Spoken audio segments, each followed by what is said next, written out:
So, hi there, this is for the people that chose C. And I'm just saying I am actually really tired. I don't know why my accent just sounded Aberdonian there, but anyway. Yeah, I'm really tired just because of the whole week, really. Been one of them weeks. But it's, yeah, basically, oh my goodness me. Right, so there's a lot of cards here about change. And then the other ones that I'm not going to lie, I can't remember what A was. I filmed that the other night. But I've just done B, and that was all about endings and, like, you know, an ending and then having to wait a bit for the new beginning, and the new moons are about new beginnings. But this for C, this is all about change. And actually, well, that's not the first card that I pulled, but I'll show you that in a minute. I pulled Hello and Goodbye. You'll soon see that this change will make things better. So again, a bit like B. So again, I always say this, but it would be interesting if you chose B and C.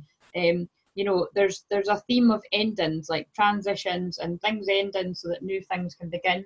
And then as if you didn't get the message with that, we've also pulled change. So, and what, you know, it's quite funny because, you know, not funny, when I say funny, I mean like as in strange or synchronistic, you know, and if you've known me a long time or been following me, you'll probably know that, but just to explain for somebody new that's like, what, that's not funny.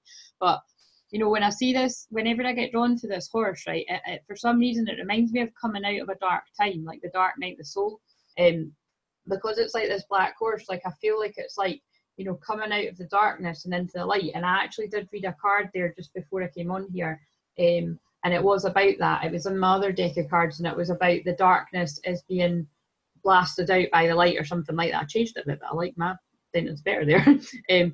Changes that you're going through are positive, and that's why this one always reminds me of the dark night of the soul. And if you don't know what the dark night of the soul is, where have you been? Have you just found me? I mention it all the time. It's basically, it's, you know, it's a spiritual term for going through a bit of depression, which could last, you know, quite a while, or it could be quite short term. And that's normally how you kind of know it's dark night of the soul, because it's probably quite out of character and it just kind of knocks you for six, and it's quite hard to get back to who you really were. But it's all for spiritual growth and it's part of your spiritual awakening. And on that note, I pulled 11, and 11 is spiritual awakening. And you'll notice it says individuality, and there's lots of red in this, kind of orange as well.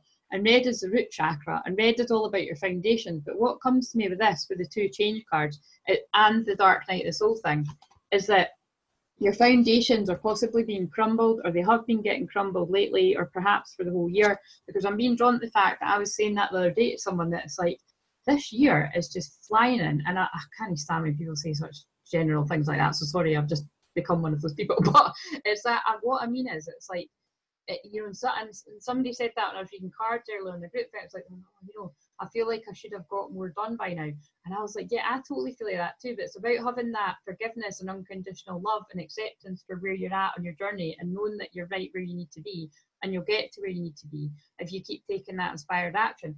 But it's about as well that, you know, things are just going a bit slow, a bit sick. I can't really put my finger on this, so I feel like that's really symbolic for someone. But it's about, you know, you're coming into your own, you know, because again, this says individuality, but I want to get back what I was getting there. It's about you're on your own journey, and your own spiritual journey doesn't look like anyone else's. So not everybody's going to get it, and just know that you're not alone, and you're safe, and you're loved, and other people have went through the same things as you. And FYI, that's pretty much what I do, and I'm an awakening coach. So if you're struggling with this sort of stuff, and you're new to it and you don't know what's happening, you're best booking a free 15-minute call if you haven't had one before. And I can explain to you the kind of things I can help you with, because I do way more than card readings. It's just always great getting that across. But, you know, it's basically, I'm getting that quote to me about, you know, when the foundations get broken down so you can build again. I use it quite a lot, but it's a J.K. Rowling quote about, you know, it was upon rock bottom that I began to build my strong foundation, something like that. I get it wrong, but. And then just kind of out of left field, but it's not that left field because I'm a spiritual medium as well. Somebody's grandparents popping in, but I feel like because this is a collective sort of general reading, this will probably apply to quite a few. And it says you have a special bond with a grandparent that can never be broken. So just know that if these words really spoke to you when I said that, just take the love of your grandparent, and you'll know fine well who this grandparent is and what they mean to you.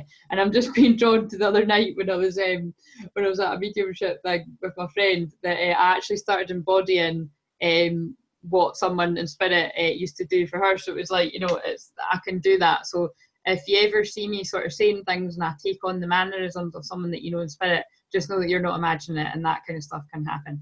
It freaks me out too. But anyway, on that note, sending you lots of love. Enjoy this new moon in Pisces. It's a magical one, and this is a magical, very spiritual week. And I'll check in with you at some point. Oh, and also it's my new moon manifesting and meditation workshop tomorrow at 2 o'clock UK time till about 3 o'clock, unless we're having lots of fun and I'm pulling cards. And it's just a very tiny, whiny wee group, because I just said on the answers for B that I kind of, I didn't do it on purpose, but sometimes I'm like, oh yeah, I'm totally self-sabotage. But it's like, I kind of wanted it to be a bit smaller. So, but it's a small, intimate group just now. But what that means is it's, sorry, my terrible brat is showing again. I have to jump. My jumper didn't show this. That basically it's, you know, the smaller it is, the more likely you are to get more cards. Because if it's a bigger group, I'd pull like 1 or 2 cards each. But because it's a very small group, the people that are in that will get more cards. So if that message really speaks to you, it's only £11.11. No idea what that is in dollars or other money, but it's next to nothing for getting a reading, because my readings are a lot more than that. So, right. Anyway, look forward to seeing anyone that's called to join that, and I'll see you later. Bye.